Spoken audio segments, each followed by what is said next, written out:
My argument is that we should try our very best to treat people without regard to race, both in our personal lives and our public policy. Of course. And the reason I wrote this book, thank you.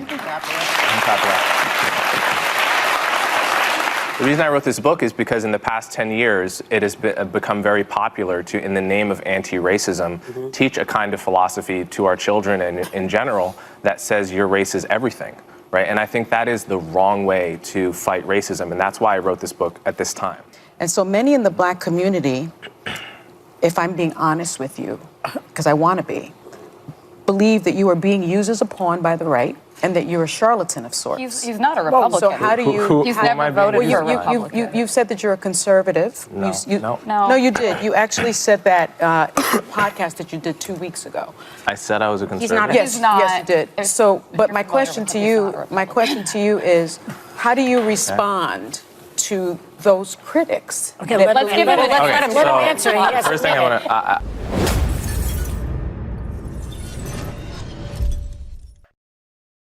All right, so there is some fireworks within the left-wing mafia. So we have Coleman Hughes, who is a left-wing lunatic, versus Sonny Hostin, which we all know who's a left-wing hater, and he goes to The View. But he's going to get viciously attacked by Sonny because he believes in what's known as color blindness when it comes to law. Now, his argument is extremely simple. It's that if black and brown people, which we know, are disproportionately poor, then if we just don't look at race but look at class, poor, helping poor people get out of poverty, then by giving money to poor people or helping poor people get out of poverty, we'll be disproportionately helping black people. And in that way, you avoid being this person who's the arbitrator of funds based on race. It'll be based on class. Now, the Supreme Court and everyone else who I think has a brain loves this type of thinking because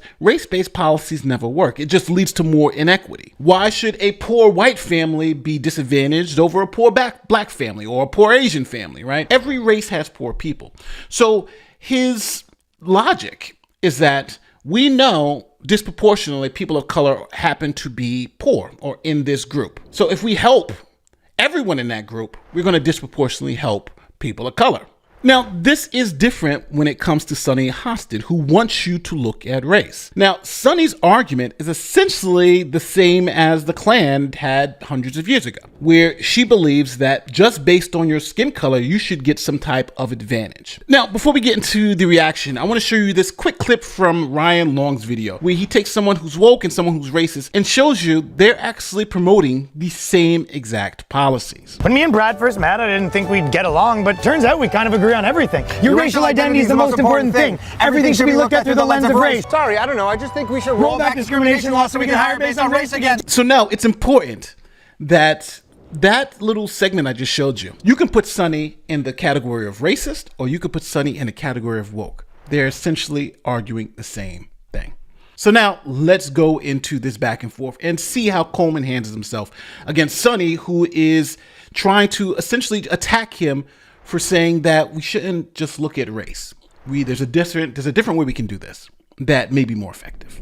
When you say that socioeconomics picks out people in a better way than race, when you do look at the socioeconomics, you see the huge disparity between white households and black households. You see the huge disparity between white households and Hispanic households. So your argument, and I've read your book twice because I wanted to give it a chance. Now, without even that whole, I read your book twice and trying to give it a chance. Essentially, she's making the argument for him, right? She's saying that blacks are disproportionately represented in the class of poor people. She's saying Hispanics are disproportionately represented in the class of poor people. So if you then put resources that benefit the class of poor people, you're going to disproportionately give benefits to black people and disproportionately give benefits to Hispanic people, but also give benefits to white people who happen to be at that level. Your argument that race has no place in that equation is really fundamentally flawed, in my opinion. Now, even though we had the clapping seals, that was the clapping seals. Yay, what she said makes sense. It doesn't make any sense because she just kind of just concludes that it's fundamentally flawed, but she hasn't explained how it's fundamentally flawed. because she's essentially agreed with them. These people are disproportionately represented in his class. He says, yeah, let's give money to that whole class of people. Well, that would disproportionately benefit the black and brown people you're talking about. And then she says it's fundamentally flawed. It just don't make sense. And unfortunately, Sonny is a lawyer, so I don't understand how she doesn't understand that she's essentially just proved his point. But let's hear his response. There's two separate questions. One is whether each racial group is socioeconomically the same. That I agree with you. They're not. Yeah, Of they're course. not, and the The stats question show is- that. But of course, I agree with that fully. The question is, how do you address that in the way that actually targets poverty the best? Great. And what Martin Luther King wrote in his book, Why We Can't Wait, is he called it, we need a Bill of Rights for the disadvantaged. And he said, yes, we should address racial inequality. Yes, we should address the legacy of slavery. But the way to do that is on the basis of class. And that will disproportionately target blacks and Hispanics because they're disproportionately poor, but it will be doing so in a way that also helps the white poor, in a way that addresses poverty as the thing to be addressed. That part is true, but Now, the only argument against this is if you're saying, well, we don't want to help the poor white people, right? We want them to suffer and only help the poor black people. So, and what Hughes is saying is that we want to help everybody who's poor. So why should we now start picking and choosing like Solomon? We're going to help this person, this person. If you're poor and you need help, we should help you. Race be damned. as you are a student of Dr. King, I'm not only a student of Dr. King, I know his daughter, Bernice, right? So I'm going to get to my question. Go ahead, go right ahead. I like the name drop. She name dropped Dr. King's daughter. I know his daughter. It's like, all right, well, what's your point? I think the premise is fundamentally flawed. You claim that color blindness was the goal of the civil rights movement, based upon Dr. King's "I Have a Dream" speech. You know, content of character versus the color of skin. Bernice, Dr. My poor little children will one day live in a nation where they will not be judged by the color of their skin, but by the content of their character. I have a dream today. Just to be clear, that's absolutely true. That's why it was they were trying to figure out whether to call Martin Luther King's birthday Integration Day, because that's what it was supposed to be. It's supposed to be integrating black, white, brown, whoever, integrating us all together, and then people would judge us based on the content of your character, not on race. That's literally what Martin Luther King, that was his whole theory, right? It's about the man, not the skin color. So I don't know how she's going to now try to change that, but that's history. Like, we all know that. That's why there's a holiday, because that's what he advocated for, right? End racism and end race-based policies like blacks only water fountains and whites only water fountains, right? It should just be water fountains. You know, the whole, you can't go sit down at the counter because you're black, that should be ended, right? All of his policies and everything they did was for integration. But now Sonny's going to say that he really wasn't for integration. So I'm trying to, let's see what she says. Dr. King's daughter points out that 4 years after giving that speech, actually, Dr. King also said this: a society that has done something special against the Negro for hundreds of years must now do something special for Negroes. He also said in 1968, it was about less than a week before he was assassinated, this country never stops to realize that they owe a people kept in slavery for 244 years. So rather than class, he did write about that earlier on. Right before his death, he made the argument for racial equality and racial reparations. And so your argument for color... So she's talking about racial reparations, right? And again, what's the difference between her saying she wants to look at this based on race and the white racist who says, I want to look at it based on race too? Sonny, you're right. Let's just look at it all based on race. Your racial identity is the most important thing. Everything should be looked at through the lens of race. Sorry, I don't know. I just think we should Roll back discrimination laws so we can hire based on race again. He'll agree with Sonny. We should look at it based on race. And I think Hughes is saying, no, there's a better way. We could achieve both. We can look at this situation and not base it on race, but as a consequence, because we know certain racial groups are disproportionately disadvantaged, I should say, that will have also the benefit of helping those disproportionately affected racial groups. And let's say if the goal is to help get more black and brown people out of poverty, then if you are to help that class and get them out of poverty, then you don't have the issue anymore. So it's, in a way, by helping that class of people, you actually advance racial equality without having to appeal or even apply race-based policies. I know that was a lot to say. Color blindness, I think, is something that the right has co-opted. And so many in the black community, if I'm being honest with you, because I want to be, believe that you are being used as a pawn by the right and that you're a charlatan of sorts. He's not a Republican. So how do you... He's who am I never being voted for a used as? Republican. You said that you're a conservative. No, no. No, you did. You actually said that in the podcast that you did 2 weeks ago. I said I was a conservative. not- Yes, He's not. yes, you did. So, but Now, the interesting part is that, as you hear, the other women on The View said, no, he's not. He's not a conservative. He's a Democrat. Matter of fact, this guy is so liberal that the most liberal left-wing show here on YouTube, they watch his stuff. So here is Anna Kasparian from the Young Turks. She's going to tell you how she knows Coleman Hughes and that she's a fan of his. Check it out. Kind of vitriol. We'll get back to that portion of the exchange in just a minute. But first, I do think it's actually important to understand Coleman as a person and the argument he's trying to make. In the interest of full disclosure, though, I do have to admit that I'm a fan of Coleman's, even though he and I have some disagreements. He's more supportive of Israel's war on Gaza, as an example. On some issues, he definitely leans to the right of me. But I actually find him to be thoughtful. He makes thought-provoking arguments in good faith. And I don't know about you, but I've been increasingly bored with shows that have default ideological talking points that hosts never deviate from. It's a mindless snooze fest. Sometimes Coleman's analysis on certain current events challenge my own, and I find that to be a good thing. We should all be willing to challenge and reevaluate our own beliefs without assuming the one challenging us is some grifter or right-wing pawn. So as you can see, this is not some right-wing lunatic podcaster. This is a left-wing, I would even say center-left leaning podcaster who people on the left listen to because they like his ideas. So let's get back to The View. But my question to you is, how do you respond to those critics? Okay, let's give him. Let him answer.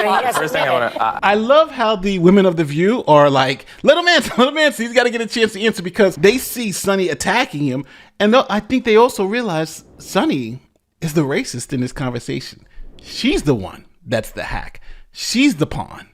And it's sad because I don't think she even knows it. I think it's very important. The quote that you just pointed out about doing something special for the Negro, that's from the book Why We Can't Wait that I just mentioned. Yes. A couple paragraphs later, he lays out exactly what that something special was. Yes. And it was the Bill of Rights for the Disadvantaged, a broad class-based policy. But he also says you must include race. No, he didn't. He says it's Yes, he does. Okay, well, everyone should go read the book Why We Can't Wait. Let's not get sidetracked by that. Now, Sonny is so wrong here that the Young Turks had to correct it and was like, no, she's actually the person who's wrong here. Check out this clip. I gotta say, I mean, I didn't notice until this very moment, but the fact that she's rejecting class-based politics while wearing a Gucci button-down and a Gucci belt is hilarious. But nonetheless, disagreements about MLK tend to, drive me crazy. But Coleman is correct to point out the class-based politics that the civil rights leader espoused. In fact, mainstream discussions about MLK tend to leave out his views on class politics. And by the way, I think what Coleman is saying is evidenced by the policies that MLK was pushing for, including a universal basic income. It was a universal basic income, meaning that it would apply to everyone regardless of their race.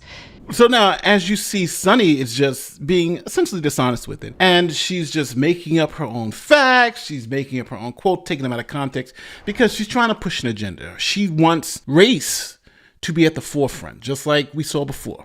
So let's hear the rest of the exchange. I don't think I've been co-opted by anyone. I've only voted twice, both for Democrats. Although I'm an independent, I would vote for a Republican, probably a non-Trump Republican if they were compelling. I don't think there's any evidence I've been co-opted by anyone, and I think that's an ad hominem tactic people use to not address really the important conversations we're having here. And he's 100% right. That's what that was. That was an ad hominem attack to try to say, hey, don't listen to this guy because he's right wing. He's talking nonsense. It's the white racists who love him. Instead of it, and you can see even when she's addressing his argument, she's making the points for him. Now, again, I'm sorry, Sonny, but she really does look like the idiot in this conversation. And the worst part about it is that she won't even know that she's the idiot because she thinks that she's made some valid point. I think it's better, and it would be better for everyone if we stuck to the topics rather than make it about me with no evidence that I've been co-opted. I want to give you the opportunity to respond to I appreciate the criticism. I appreciate it. There's no evidence that I've been co-opted by anyone. I have an independent podcast. I work for CNN as an analyst. I write for the Free Press. I'm independent in all of these endeavors, and no one is paying me to say what I'm saying. I'm saying it because I feel it. So I think Coleman addressed that perfectly. You don't have anything to say about my actual argument, how to help black and brown people disproportionately so without relying on race, and in fact helps everybody. So just call me a right-winger, and that's supposed to be the thing that helps the audience not trust what I'm saying. So I think he dispensed that eloquently. But now we're going to talk about the anti-racism movement, which Coleman has said is essentially racism, reverse racism. And remember, we saw it before where the woke person and the racist person are saying the exact same thing. That's the anti-racism movement. It's the woke person for racism, but doesn't believe that they're being racist. Your racial identity is the most important thing. Everything should be looked at through the lens of race. So Coleman's going to address this. Because you write that the anti-racism movement, there are a couple of people I don't even know who they are. Maybe you know Robin DiAngelo. Robin DiAngelo, Yeah. Ibram Kendi, for instance. Okay. Well, you say that is just another form of racism, and you even say it has a lot in common with white supremacy. How can you compare those two things? You compare talk about them because- anti-racism, you're comparing it to white supremacy. Because they both view your race as a extremely significant part of who you are. So white supremacists, they obviously say, we all know what they say, okay? Neo-racists like Rob DiAngelo, they say that to be white is to be ignorant, for example. Well, this is a racial stereotype, and I want to call a spade and say this is not the style of anti-racism we have to be teaching our kids. We should be teaching them that your race is not a significant feature of who you are. Who you are is your character, your value, and your skin color doesn't say anything about that. My poor little children will one day live in a nation where they will not be judged by the color of their skin, but by the content of their character. I have a dream today. Good thing you watch this channel because I've been saying that for years.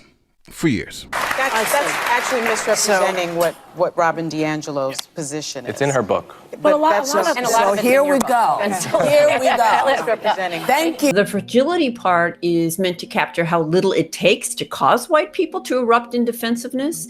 But the impact of that defensiveness, however, is not fragile at all. It functions as a kind of everyday white racial control by making it so difficult for people to challenge us on our unaware assumptions and biases that most of the time they don't. And so it functions to keep everybody in their place and protect the racial hierarchy. You look at Whoopi's face. Whoopi's annoyed with Sonny. She's literally annoyed with Sonny. Look at, here we go. It's interesting. I think Coleman Hughes has done something incredible. He went to The View and got the women of The View to side with him over Sonny Hostin's racism. And he's essentially called out the anti-racism movement for being what it is. It's racist because they believe this skin color matters more than your content of character. And that is racism. Sonny's a racist. Kendi's a racist. And those people who promote that form of racism should be called out. Just like he said, you got to call a spade a spade. But like always, tell me where I'm wrong in the comment section. Tell me you're like, Nate, I think you're totally BS. I think this whole thing is wrong. And I think I agree with Sonny. Because I want to hear that. Because I think at the end of the day, the proof is in the pudding. I think Sonny is the biggest racist on that panel. And the sad part about it is I don't even think she understands why. Don't forget to like, share, subscribe, do like great YouTube stuff. My name is Nate the Lawyer, and I'm going to see you in the next one. Peace.